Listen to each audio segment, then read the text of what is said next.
നമ്മുടെ ക്ലിനിക്കിലൊക്കെ ഒരുപാട് സ്ത്രീകൾ പറയാറുള്ള ഒരു ബുദ്ധിമുട്ടാണ് ഇടയ്ക്കിടയ്ക്ക് മൂത്രക്കടച്ചിലിൻ്റെ പ്രശ്നം ഉണ്ടാവുന്നു, അല്ലെങ്കിൽ അതിങ്ങനെ വിട്ടുമാറാതെ ഇങ്ങനെ വന്നുകൊണ്ടിരിക്കുന്നു. പല രീതിയിലുള്ള മരുന്നുകൾ എടുത്തിട്ടും അത് കുറയുന്നില്ല. പല രീതിയിലുള്ള പ്രിക്കോഷൻസും മാനേജ്മെൻറ്റ്സും എല്ലാ സൈഡ്സും നോക്കിയിട്ട് അതൊന്നും കുറയുന്നില്ല എന്ന് പറയാറുണ്ട്. ചില ആളുകൾ ഭയങ്കരമായിട്ട് വെറീഡ് ആവും. അത് വന്നു കഴിഞ്ഞാൽ പല കോംപ്ലിക്കേഷൻസ് ഉണ്ടാവും, അല്ലെങ്കിൽ പല രീതിയിലുള്ള വലിയ ബുദ്ധിമുട്ടുകൾ അവരെ ബാധിക്കുമെന്ന് വരെ അവർ ചിന്തിച്ച് ഭയങ്കരമായിട്ട് ടെൻഷൻ അടിക്കുന്ന സ്ത്രീകളെ ഞാൻ കണ്ടിട്ടുണ്ട്. അപ്പം എന്തുകൊണ്ടാണ് ഈ ഒരു യൂറിനറി ട്രാക്ട് ഇൻഫെക്ഷൻസ് വരുന്നത്, അല്ലെ ഇടയ്ക്കിടയ്ക്ക് എന്തുകൊണ്ടാണ് ഈ മൂത്രക്കടച്ചിൽ ഉണ്ടാവുന്നത്, ഇതിൻ്റെ കാരണങ്ങൾ എന്തൊക്കെയാണ്, അല്ലെങ്കിൽ നമുക്ക് ഇതെങ്ങനെ പൂർണ്ണമായിട്ടും മാറ്റിയെടുക്കാം? ഹോമിയോപ്പതി ആസ്പെക്റ്റ് നോക്കുകയാണെങ്കിൽ അത് എങ്ങനെയാണ് അതിൻ്റെ മാനേജ്മെൻറ്റ് സൈഡ്, എങ്ങനെ നമുക്കിത് പൂർണ്ണമായിട്ട് മാറ്റിയെടുക്കാമെന്ന് ഇന്നത്തെ വീഡിയോയിലൂടെ നമുക്കൊന്ന് ഡിസ്കസ് ചെയ്യാം. ഹായ്, ഞാൻ doctor Juhi Das, QNB health കെയറിലെ ഹോമിയോപ്പതിക് ഫിസിഷ്യനാണ്.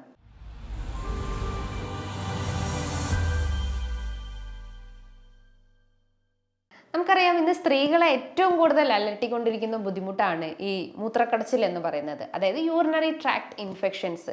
അതായത് ഒരു 40-45 വയസ്സ് കഴിഞ്ഞ സ്ത്രീകൾ, ഈവൺ അത് കുട്ടികളിൽ വരെ ഇന്ന് വളരെ സാധാരണയായിട്ട് കണ്ടുവന്നിട്ടുണ്ട്. അതിൻ്റെ ഒരു റീസൺ എന്ന് പറയുമ്പോൾ അവരെ ശരീരത്തിൽ കൃത്യമായിട്ടുള്ളൊരു ജലാംശമില്ലാത്തൊരവസ്ഥ, അല്ലെങ്കിൽ പ്രതിരോധശേഷി കുറവാണെങ്കിലും കുട്ടികളിൽ അത് എഫക്റ്റ് ചെയ്യും. പക്ഷേ എന്തുകൊണ്ട് ഇത് സ്ത്രീകളിൽ മാത്രം ഇത് വർദ്ധിച്ചു വരുന്നു, അല്ലെങ്കിൽ ഇത് 40 വയസ്സ് കഴിഞ്ഞ അല്ലെങ്കിൽ ഒരു 35 വയസ്സ് കഴിഞ്ഞ സ്ത്രീകളിലൊക്കെയാണ് ഇത് ഏറ്റവും കൂടുതൽ കണ്ടുവരുന്നത് ഞാൻ പറഞ്ഞു.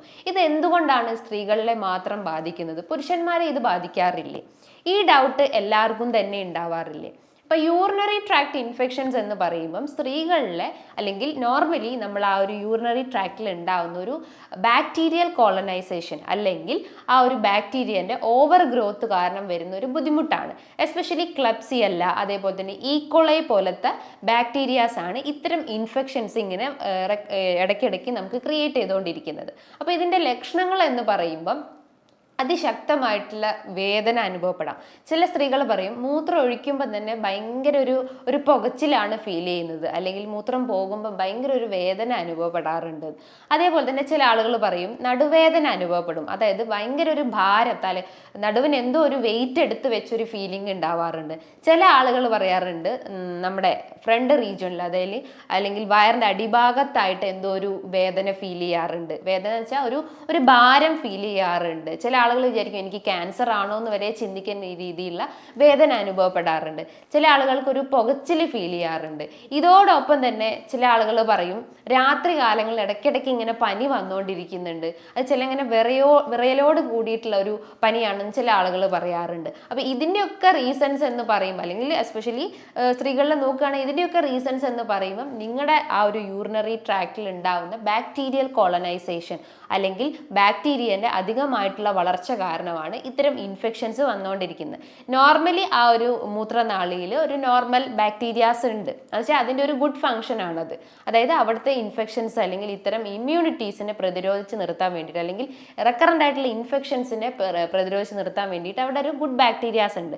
പക്ഷേ ആ ഒരു ബാക്ടീരിയാസ് അല്ലെങ്കിൽ ആ ഒരു മൈക്രോ ഓർഗാനിസം അധികമായിട്ട് വളരുമ്പോഴാണ് ഇത്തരം ഇൻഫെക്ഷൻസ് ഇങ്ങനെ റെക്കറൻ്റ് ആയിട്ട് വന്നുകൊണ്ടിരിക്കുന്നത്. അപ്പം ഞാൻ പറഞ്ഞു യൂറിനറി ട്രാക്ട് ഇൻഫെക്ഷൻസ് രണ്ട് രീതിയിലായിട്ട് കാണപ്പെടാം. അതായത് അപ്പർ യൂറിനറി ട്രാക്ട് ഇൻഫെക്ഷൻസും ഉണ്ട്, അതേപോലെ തന്നെ ലോവർ യൂറിനറി ട്രാക്ട് ഇൻഫെക്ഷൻസും ഉണ്ട്. അപ്പർ യൂറിനറി ട്രാക്ട് ഇൻഫെക്ഷൻസ് എന്ന് പറയുമ്പം അത് കിഡ്നീനെ എഫക്ട് ചെയ്യുന്നു, അതേപോലെ തന്നെ യൂറേറ്റർ എന്ന് പറഞ്ഞിട്ടുള്ള സ്ട്രക്ചറിനെ എഫക്ട് ചെയ്തിട്ടുണ്ട്. അത് കുറച്ചുകൂടി കോംപ്ലിക്കേറ്റഡ് ആണ്. നമുക്കറിയാം നമ്മുടെ ആ ഒരു റീനൽ സിസ്റ്റം, അല്ലെങ്കിൽ കിഡ്നീൻ്റെ ആ ഒരു സിസ്റ്റം എന്ന് പറയുന്നത് കിഡ്നി വരും, അതേപോലെ തന്നെ യൂറേറ്റർ വരും, യൂറേത്ര, യൂറിനറി ബ്ലാഡർ, ഇത്രയും അവയവങ്ങൾ ചേർന്നിട്ടുള്ളതാണ് ഒരു റീനൽ സിസ്റ്റം എന്ന് പറയുന്നത്. അപ്പോൾ അതിൻ്റെ അകത്ത് കിഡ്നീനെയും അതേപോലെ തന്നെ യുററ്ററിനെയും ഈ ഒരു ഇൻഫെക്ഷൻസ് എഫക്ട് ചെയ്തിട്ടുണ്ടെങ്കിൽ, അത്തരം ബാക്ടീരിയസ് അവിടെ കോളനൈസേഷൻ സംഭവിച്ചിട്ടുണ്ടെങ്കിൽ അതൊരു അപ്പർ യൂറിനറി ട്രാക്ട് ഇൻഫെക്ഷൻസ് ആണ്. അത് കുറച്ചുകൂടി കോംപ്ലിക്കേഷൻസ് ക്രിയേറ്റ് ചെയ്യും ബോഡിയിൽ. അതായത് ഇൻഫെക്ഷൻസ് തൊട്ട് മേലോട്ടേക്കായിരിക്കും അതിൻ്റെ ഇൻഫെക്ഷൻസ് സ്പ്രെഡ് ആവുക. പക്ഷെ നേരെ ഓപ്പോസിറ്റ് ആണ് ലോവർ യൂറിനറി ട്രാക്ട് ഇൻഫെക്ഷൻ. അതായത് കിഡ്നി, അതേപോലെ തന്നെ യുററ്റർ, യൂറിനറി ബ്ലാഡർ, യുറേത്തർ, ഇത്രയും റീജിയൻസിനെ എഫക്ട് ചെയ്തിട്ടുണ്ടെങ്കിൽ അത് ലോവർ യൂറിനറി ട്രാക്ട് ഇൻഫെക്ഷൻസ് ആണ്. അത് കൂടുതൽ കോംപ്ലിക്കേഷൻസ് ഒന്നും നമ്മുടെ ബോഡിയിൽ ക്രിയേറ്റ് ചെയ്യില്ല. പകരം നമുക്ക് യൂറിനറി സിംറ്റംസ് ആയിരിക്കും പ്രിഡോമിനൻ്റ് ആയിട്ട് നിൽക്കുക. അതായത് ബേണിംഗ് സെൻസേഷൻ ഉണ്ടാവുന്നു, അതായത് പുകച്ചിൽ ഉണ്ടാവുന്നു, വേദന അനുഭവപ്പെടാം, വിറയലോട് കൂടിയിട്ടുള്ള പനി അനുഭവപ്പെടാം, ചില ആളുകൾക്ക് ഓക്കാനും ഛർദീൻ്റെ പ്രശ്നങ്ങൾ ഉണ്ടാവുന്നു, വയറിന് ഭയങ്കര വേദന അനുഭവപ്പെടുന്നു, കാലുകൾക്കൊക്കെ നീര് വെക്കുന്ന പ്രശ്നങ്ങൾ ഉണ്ടാവുന്നു. അത്തരം സിംറ്റംസ് ഉണ്ടെങ്കിൽ നിങ്ങൾ തീർച്ചയായിട്ടും ഒരു യൂറിൻ ടെസ്റ്റ് ചെയ്തിട്ട് അതിൻ്റെ അകത്ത് പസ് സെൽസ്, അതേപോലെ തന്നെ ബാക്ടീരിയ പ്രസൻ്റ് ആണോ, അതേപോലെ തന്നെ എപ്പിത്തീലിയൽ സെൽസ്, RBC ഇത്തരം കണ്ടൻസ് ഉണ്ടോ, അല്ലെങ്കിൽ അതിൻ്റെ ആ ഒരു അഗ്രവേഷൻ കൂടുതലാണോ എന്നൊക്കെ നമുക്ക് ആ ഒരു ടെസ്റ്റിലൂടെ അറിയാൻ പറ്റുന്നതാണ്. ഇൻഫെക്ഷൻസ് ഇങ്ങനെ ഇടയ്ക്കിടയ്ക്ക് വന്നുകൊണ്ടിരിക്കുമ്പം പല ആളുകളും ആ ഒരു വേദന സഹിക്കാൻ പറ്റാത്തതുകൊണ്ട് പല രീതിയിലുള്ള പെയിൻ കില്ലേഴ്സ് എടുത്ത് കഴിക്കുന്നു, അല്ലെങ്കിൽ ഡോളോ, പാരസെറ്റമോൾ പോലത്തെ ഇത്തരം പെയിൻ കില്ലേഴ്സ് കഴിച്ചിട്ട് ആ ഒരു വേദനയെ കംപ്ലീറ്റ് ആയിട്ട് ആ ഒരു ടെമ്പററി രീതിയിലായിട്ട് ശമിപ്പിക്കുന്നു.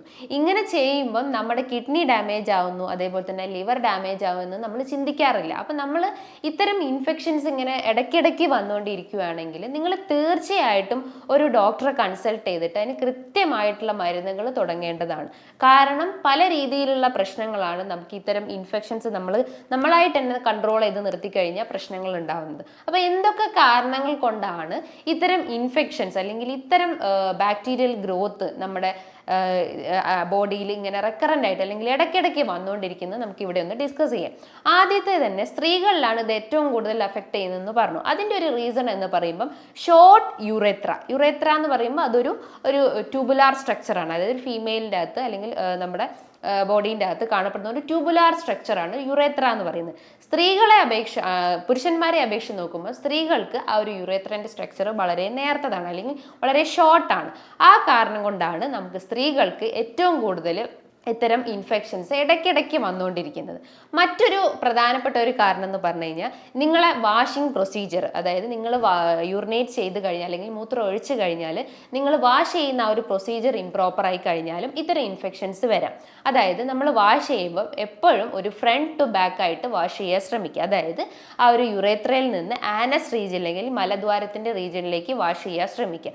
നേരെ തിരിച്ച് നമ്മൾ വാഷ് ചെയ്യുകയാണെങ്കിൽ അത്തരം ഇൻഫെക്ഷൻസ് വരും. കാരണം നമുക്ക് എന്തെങ്കിലും വേം ഇൻഫെക്ഷൻസോ അല്ലെങ്കിൽ വിരശല്യയുടെ പ്രശ്നങ്ങളോ അല്ലെങ്കിൽ ഹെമറോയിഡ്സ്, പൈൽസിൻ്റെ എന്തെങ്കിലും ഇൻഫെക്ഷൻസ് നമുക്ക് ആനസിനെ എഫക്റ്റ് ചെയ്തിട്ടുണ്ടെങ്കിൽ അത്തരം ഗ്രോത്ത് അല്ലെങ്കിൽ അത്തരം ബാക്ടീരിയാസ് നമ്മൾ വാഷ് ഔട്ട് ചെയ്യുമ്പോൾ അല്ലെങ്കിൽ നമ്മൾ വാഷ് ചെയ്യുന്ന സമയത്ത് മലദ്വാരത്തിൽ നിന്നും നമ്മുടെ യുറേത്രയിലേക്ക് സ്പ്രെഡ് ആവാനുള്ള ഒരു ചാൻസസ് ഉണ്ട്. അപ്പോൾ അത്തരം കാരണം കൊണ്ടാണ് അത് സ്ത്രീകളിൽ ഏറ്റവും കൂടുതൽ വർദ്ധിച്ചു വരുന്നത്.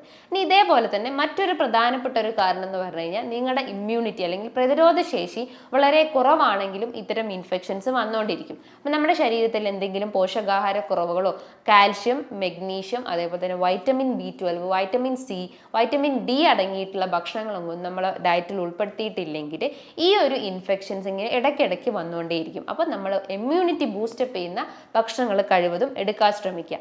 അതേപോലെ തന്നെ നിങ്ങൾക്ക് ദഹന സംബന്ധമായിട്ട് എന്തെങ്കിലും ബുദ്ധിമുട്ടുകൾ ഉണ്ടെങ്കിൽ, അതായത് മലബന്ധം പ്രശ്നങ്ങൾ, ഇടയ്ക്കിടയ്ക്ക് ടോയ്ലറ്റിൽ പോകുന്ന പ്രശ്നങ്ങൾ ഉണ്ടാവുക, IBS, അതേപോലെ തന്നെ ക്രോൺസ് ഡിസീസ്, അൾസറേറ്റീവ് കോളൈറ്റിസ് പോലത്തെ എന്തെങ്കിലും ഇൻഫ്ലമേറ്ററി അല്ലെങ്കിൽ നീർക്കെട്ടിൻ്റെ പ്രശ്നങ്ങൾ ഉണ്ടെങ്കിലും ഇത്തരം ഇൻഫെക്ഷൻസ് വന്നുകൊണ്ടിരിക്കും. കാരണം അതും ഒരു ബാക്ടീരിയൽ ഇൻഫെക്ഷൻസ് ആണ്. അല്ലെങ്കിൽ ഗ്യാസ്ട്രൈറ്റിസ് പോലത്തെ ഇൻഫെക്ഷൻസ് ഒക്കെ ഉണ്ടെങ്കിൽ, അല്ലെങ്കിൽ ഹെലിക്കോബാക്ടർ പൈലോറി പോലത്തെ ഇൻഫെക്ഷൻസ് അല്ലെങ്കിൽ ആ ഒരു ബാക്ടീരിയൽ ഇൻഫെക്ഷൻസ് ഒക്കെ നമ്മളെ ആ ഒരു കുടലിനെ എഫക്റ്റ് ചെയ്തിട്ടുണ്ടെങ്കിലും അതുമൂലവും നമുക്ക് ഇത്തരം യൂറിനറി പ്രശ്നങ്ങൾ ഇങ്ങനെ ഇടയ്ക്കിടയ്ക്ക് വന്നുകൊണ്ടിരിക്കും. അപ്പം നമ്മൾ എപ്പോഴും നമ്മളെ ആ ഒരു ദഹന വ്യവസ്ഥ ഇമ്പ്രൂവ് ചെയ്യാൻ ശ്രമിക്കുക. നല്ല പ്രോബയോട്ടിക്സ് നമ്മളെ ഗട്ടിലേക്ക് സപ്ലൈ ചെയ്യാൻ കൊടുക്കുക. അതായത് തൈര്, മോര്, പഴങ്കഞ്ഞി പോലത്തെ ഇത്തരം പ്രോബയോട്ടിക്സ് നമ്മൾ ഡെയിലി നമ്മളെ ഭക്ഷണത്തിൽ ഉൾപ്പെടുത്താൻ ശ്രമിക്കുക.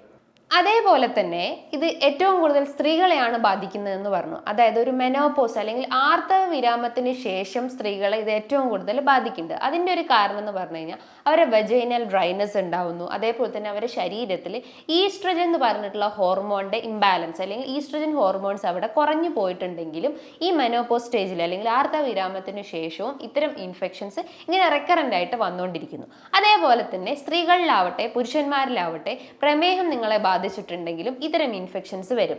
കാരണം യൂറിനറി ഇൻകോണ്ടിനൻസ് അല്ലെങ്കിൽ മൂത്രം നമുക്ക് കൃത്യമായിട്ട് പിടിച്ചു നിർത്താൻ പറ്റാത്ത ഒരു അവസ്ഥ വരുന്നതെന്ന് പറഞ്ഞു കഴിഞ്ഞാൽ അവരെ രക്തത്തിൽ പഞ്ചസാരേൻ്റെ അളവ് കൂടിയിട്ടുണ്ടാവും. അതായത് നിങ്ങളൊരു പ്രമേഹ രോഗിയാണെന്ന് നിങ്ങൾക്ക് മനസ്സിലാക്കണം.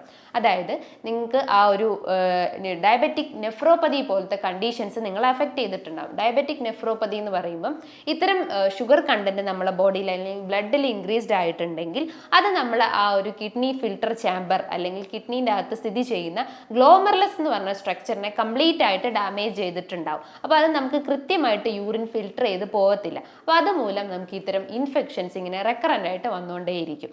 അതേപോലെ തന്നെ മറ്റൊരു പ്രധാനപ്പെട്ട ഒരു കാരണം എന്ന് പറഞ്ഞു കഴിഞ്ഞാൽ പ്രഗ്നന്റ് ലേഡീസിൽ ആ ഒരു യൂട്രൈൻ പ്രഷർ കാരണം അല്ലെങ്കിൽ ആ ഒരു ബേബീൻ്റെ പ്രഷർ കാരണം ബ്ലാഡറിലേക്ക്, അതായത് യൂറിനറി ബ്ലാഡറിലേക്ക് ഓവർ പ്രഷർ വരുന്നു. അപ്പോൾ അതുമൂലം നമുക്ക് ആ ഒരു യൂറിനേറ്റ് ചെയ്യാനുള്ള ബുദ്ധിമുട്ടുകൾ ഉണ്ടാവുന്നു. അതായത് വേദന അനുഭവപ്പെടുന്നു. ഈവൻ യൂറിനേറ്റ് ചെയ്ത് കഴിഞ്ഞാലും ഒരു ഇൻകംപ്ലീറ്റ് ഫീലിംഗ് ഉണ്ടാവുന്നു. ഇടയ്ക്കിടയ്ക്ക് ടോയ്ലറ്റിൽ പോകേണ്ട ഒരു പ്രശ്നങ്ങൾ ഉണ്ടാവുന്നു. പുരുഷന്മാരിൽ നോക്കുവാണെങ്കിൽ ബിനൈൻ പ്രോസ്ട്രേറ്റിക് ഹൈപ്പർട്രോഫി അല്ലെങ്കിൽ പ്രോസ്ട്രേറ്റോമെഗാലി പോലത്തെ പ്രോസ്ട്രേറ്റിന് എന്തെങ്കിലും നീർക്കെട്ടിൻ്റെ പ്രശ്നങ്ങൾ ഉണ്ടെങ്കിലും ഇത്തരം ഇൻഫെക്ഷൻസ് വരാം. പല പുരുഷന്മാരും പറയാറുണ്ട് യൂറിനേറ്റ് ചെയ്ത് കഴിഞ്ഞാലും ഒരു ഇൻകംപ്ലീറ്റ് ഫീലിംഗ് ഉണ്ടാവുന്നു, ഇനിയും പോകാനുള്ള ഒരു ടെൻഡൻസി ഉണ്ടാവുന്നു, ഒരു വേദന അനുഭവപ്പെടുന്നു, യൂറിൻ പോവുകയാണെങ്കിൽ തന്നെ ഒരു വീക്കായിട്ട് പോകുന്നു, ഒരു നൂല് പോലെയൊക്കെ ആയിരിക്കും ചില ആളുകൾക്ക് യൂറിൻ പോകുന്നതെന്ന് പറയുന്നത് കേട്ടിട്ടുണ്ട്. അപ്പോൾ അതിൻ്റെയൊക്കെ ഒരു റീസൺസ് എന്ന് പറയുമ്പം നിങ്ങളുടെ ആ ഒരു പുരുഷന്മാരുടെ ശരീരത്തിൽ പ്രോസ്ട്രേറ്റ് ഗ്രന്ഥിയിൽ ഉണ്ടാവുന്ന നീർക്കെട്ട് കൊണ്ടാണ്. അതേപോലെ തന്നെ മറ്റൊരു പ്രധാനപ്പെട്ട ഒരു കാരണം എന്ന് പറഞ്ഞു കഴിഞ്ഞാൽ നിങ്ങളൊരു അൺപ്രൊട്ടക്റ്റഡ് സെക്ഷൽ കോണ്ടാക്ട് ചെയ്ത് കഴിഞ്ഞാലും ഇത്തരം ഇൻഫെക്ഷൻസ് വരും. ഇവിടെ ഒരു സെക്ഷൽ കോണ്ടാക്റ്റിന് ശേഷം നമ്മൾ വജൈന അതേപോലെ തന്നെ ആ ഒരു ജെനൈറ്റൽ ഏരിയ നന്നായിട്ട് വാഷ് ഔട്ട് ചെയ്തിട്ടില്ലെങ്കിലും ഇത്തരം ഇൻഫെക്ഷൻസ് റിപ്പീറ്റഡ് ആയിട്ട് വന്നുകൊണ്ടേയിരിക്കും. അതേപോലെ തന്നെ നിങ്ങളുടെ ശരീരത്തിൽ കൃത്യമായിട്ട് ജലാംശം മെയിൻറ്റെയിൻ ചെയ്തിട്ടില്ലെങ്കിൽ അല്ലെങ്കിൽ ബോഡി ഒരു ഡീഹൈഡ്രേഷൻ സ്റ്റേജിലോട്ട് പോയിട്ടുണ്ടെങ്കിലും ഇങ്ങനെ ഇൻഫെക്ഷൻസ് ഇങ്ങനെ നിങ്ങൾക്ക് അലട്ടിക്കൊണ്ടേയിരിക്കും. അതേപോലെ തന്നെ മറ്റൊരു പ്രധാനപ്പെട്ട ഒരു കാരണം, അതായത് സ്ത്രീകളിലെ നോക്കുകയാണെങ്കിൽ ഫൈബ്രോയിഡിന്റെ പ്രശ്നങ്ങളൊക്കെ ഉള്ള ആളുകളാണെങ്കിൽ ആ ഒരു പ്രഷർ കാരണം ബ്ലാഡറിലേക്ക്, യൂറിനറി ബ്ലാഡറിലേക്ക് കൂടുതലായിട്ടും സമ്മർദ്ദം ചെലുത്തുന്നു. അപ്പോൾ അതുമൂലം ആ ഒരു യൂറിൻ്റെ ഔട്ട്പുട്ട് അവിടെ റെഡ്യൂസ്ഡ് ആവുന്നു. നോർമൽ യൂറിനറി ഔട്ട്പുട്ട് എന്ന് പറയുമ്പോൾ ഒരു 1.5 ലിറ്റർ ആണ്. അതായത് നമ്മൾ ആ ഒരു തേഴ്സ്റ്റ് അല്ലെങ്കിൽ യൂറിനറി ഔട്ട്പുട്ടിനെ ബേസ് ചെയ്തിട്ടാണ് നമ്മളെ വാട്ടർ ഇൻടേക്ക്, അല്ലെങ്കിൽ നമ്മളെ വാട്ടർ ഇൻടേക്കിനെ ബേസ് ചെയ്തിട്ടാണ് നമ്മൾ യൂറിനറി ഔട്ട്പുട്ട്, അതായത് ഡയറക്റ്റ്ലി അത് പ്രൊപ്പോർഷണൽ ആണ്. അപ്പോൾ നമ്മൾ എപ്പോഴും നമ്മുടെ ബോഡിയിൽ ജലാംശം മെയിൻറ്റെയിൻ ചെയ്യാൻ ശ്രമിക്കുക. ഇത്തരം ഇൻഫെക്ഷൻസ് റെക്കറൻ്റ് ആയിട്ട് വന്നുകൊണ്ടിരിക്കുന്നുണ്ടെങ്കിൽ നിങ്ങൾ എപ്പോഴും ഒരു യൂറിൻ്റെ ടെസ്റ്റ് ചെയ്യേണ്ടതാണ്, അതായത് യൂറിൻ അനാലിസിസ് ചെയ്യേണ്ടതാണ്. അതോടൊപ്പം തന്നെ വയറിൻ്റെ ഒരു സ്കാനിങ് എടുത്തു കഴിഞ്ഞാൽ നിങ്ങൾക്ക് കിഡ്നി സ്റ്റോണിൻ്റെ ഇഷ്യൂസ് ആണോ അല്ലെങ്കിൽ പ്രോസ്ട്രേറ്റിൻ്റെ ഇഷ്യൂസ് ആണോ അല്ലെങ്കിൽ ഇത്തരം ഫൈബ്രോയിഡ് അല്ലെങ്കിൽ യൂട്രൈൻ ഫൈബ്രോയിഡിൻ്റെ പ്രശ്നങ്ങളാണോ എന്ന് അറിയാൻ പറ്റുന്നതാണ്. അപ്പോൾ ഈ പറഞ്ഞിട്ടുള്ള കാര്യങ്ങൾ നിങ്ങൾ കൃത്യമായിട്ട് മനസ്സിലാക്കിയെന്നും എനിക്ക് തോന്നുന്നു. അതേപോലെ തന്നെ നിങ്ങളൊരു മാനേജ്മെൻറ്റ് സൈഡ് എന്ന് പറയുമ്പം നല്ല രീതിയിൽ പ്രോബയോട്ടിക് ഭക്ഷണങ്ങൾ എടുക്കാൻ ശ്രമിക്കുക. പ്രോബയോട്ടിക്സ് എന്ന് പറയുമ്പോൾ എന്താ, നമ്മളെ ഗട്ട് ഫ്ലോറ മെയിൻറ്റെയിൻ ചെയ്യുന്ന ഭക്ഷണങ്ങൾ എടുക്കാൻ ശ്രമിക്കുക. അതായത് തൈരാവട്ടെ, മോര്, പഴങ്കഞ്ഞി, അതേപോലെ തന്നെ എള്ളിട്ടുള്ള അച്ചാറ്, ഇതിനകത്തൊക്കെ ഒരുപാട് നല്ല ബാക്ടീരിയാസ് ആണ്. അപ്പം നല്ല ബാക്ടീരിയാസ് നമ്മളെ കുടലിൽ എത്തിക്കഴിഞ്ഞാൽ നല്ല രീതിയിലുള്ള ബാക്ടീരിയൽ ഗ്രോത്ത് ഉണ്ടാവും. അപ്പോൾ ആ ഒരു അൺനെസസറി ആയിട്ടുള്ള ആ ബാക്ടീരിയ നമുക്ക് കംപ്ലീറ്റ് ആയിട്ട് വാഷ് ഔട്ട് ചെയ്യാൻ പറ്റുന്നതാണ്. അതേപോലെ തന്നെ നിങ്ങളുടെ ഭക്ഷണത്തിൽ വൈറ്റമിൻ സി അടങ്ങിയിട്ടുള്ള കണ്ടൻസ് നല്ല രീതിയിൽ എടുക്കാൻ ശ്രമിക്കുക.